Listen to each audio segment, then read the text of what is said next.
Steve Jobs, Elon Musk, Warren Buffett, Bill Gates, Ted Turner. Success leaves clues, kids. I just named 5 of the greatest names in business in the last 150 years. And they all have one thing in common. They're ball busters. They're hard as nails. Where does that leave you? I still work 50, 60 hours a week. And I haven't had to work in 35 years. You're not willing to do anything.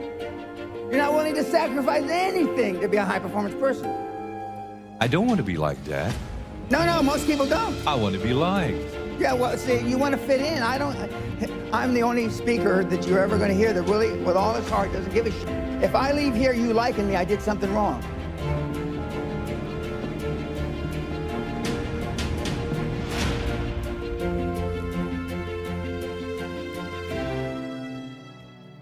If we would like to improve the quality of our lives, personally and professionally, what would be your advice? What can we do? What is most important? Well, the most important thing is self-esteem. The people that we read about, the people that we admire, the Elon Musks, the Steve Jobs, the Warren Buffetts, etc., all have one thing in common. They have extremely high self-esteem. Of course, you've heard me say this before, self-esteem is built the first 7 or 8 years of life. And unfortunately, we're with our parents the first 7 or 8 years of life. Ergo, we don't have too much high self-esteem. But to build high self-esteem, and the way you build high self-esteem, if you're 25, 35, or 45, is to be around, surround yourself with other people that have high self-esteem. Show me your friends and I'll show you your future. And so you can reverse your childhood by who you associate with. How do you do that? Well, you find people that are where you want to be, but they're already there. You're 22 years old, you're 32, you're 41 years old, and there's a guy or a gal who's 45 years old who is where you want to be. They've accomplished a lot of things. If you're into, they're saving the world, they're using their money for good causes, go associate with those people, be around those people. And they're easy to find, but they're not going to knock on your door. They're not going to come to your apartment or your flat and ask you, oh, can I help you? And the best tool I've ever seen, it's like it was designed for this, is LinkedIn. It's the best social media tool for what we're discussing. And you can find these people. Now just remember, everybody that's on LinkedIn, all the, I don't know, 20 million or whatever people that are on LinkedIn are all there for one reason. They're there because they want to do business, they want to meet people.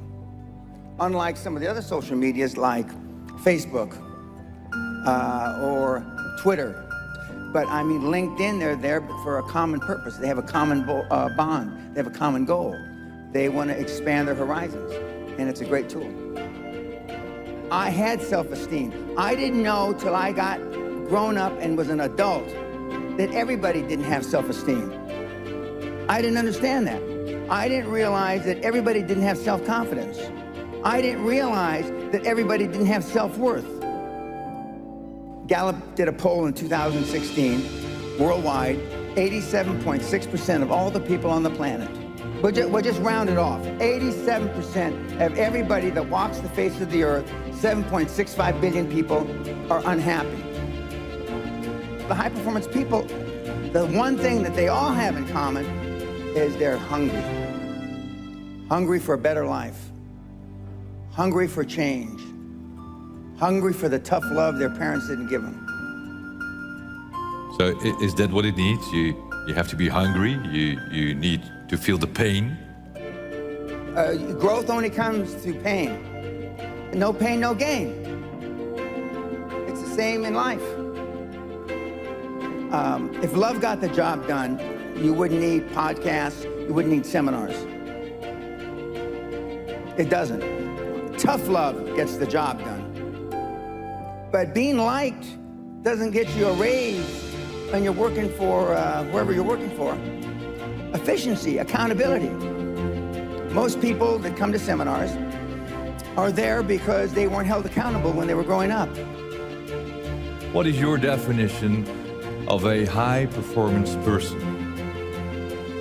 Being all that you can be every day. 24/7, 365, being all you can be. I asked the question a couple days ago. How many of you can raise your hand, but how many of you have kids? Don't raise your hand now. How many of you would like to have your kids grow up just like your parents? You know the answer, don't you? Close to zero. Because they were shitty role models. I'm not going to ask the second question. How many of you would like your kids to grow up and be like you? But being a high-performance person is a full-time job. I'm like this when I wake up in the morning to brush my teeth. I'm like this when I brush my teeth before I go to sleep. I'm like this 24/7, 365, and I've been like this for the better part of 50 years. I'm always like this. I'm always pushing the edge of the envelope. But the sun is going to gobble up the earth in about between 7 and 11 billion years. Although I'm planning on living a long time, I'm not going to live quite that long. But just work hard. I don't know any other thing than hard work. And hard work is out of favor now. It just is. But I'm a dying breed. I'm a Neanderthal. I understand that. I'm sad to say that because I know it's a sad commentary for the human race. Because you're not willing to make any sacrifices to be high performance. I still work 50, 60, I don't consider it work. I still work 50, 60 hours a week. And I haven't had to work in 35 years. So the bottom line, you're not willing to do anything. You're not willing to sacrifice anything to be a high-performance person.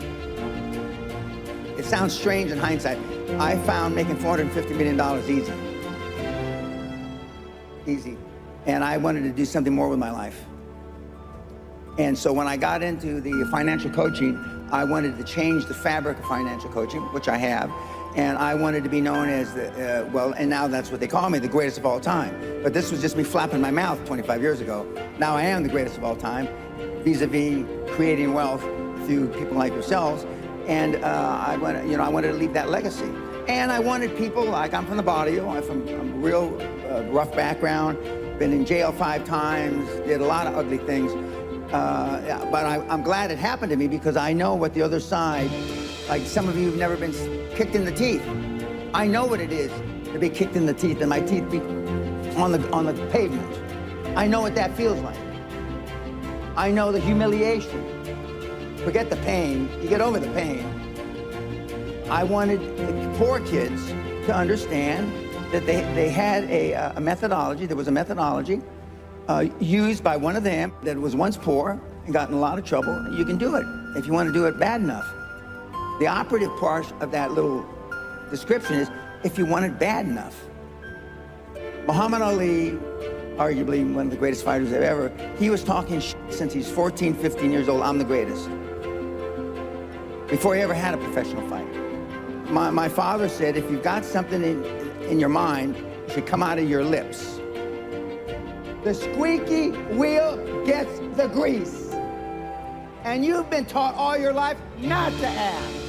You've been trained, keep your head down, don't embarrass yourself, don't embarrass the family, don't say things that may not happen. And I do just the opposite. I tell you to set goals beyond your lifetime. I tell you to set goals as soon as humanly possible. When kids come to me, they want to make 1 million, 10 million, and then when they've made 100 million, they say, Mr. Pena, we would have never, ever dreamt that we could create 100 million until we met you. You will never exceed your highest expectation. You will never exceed your highest, craziest thought. Never. That's a guarantee. But I mean, kids, you can have whatever you want.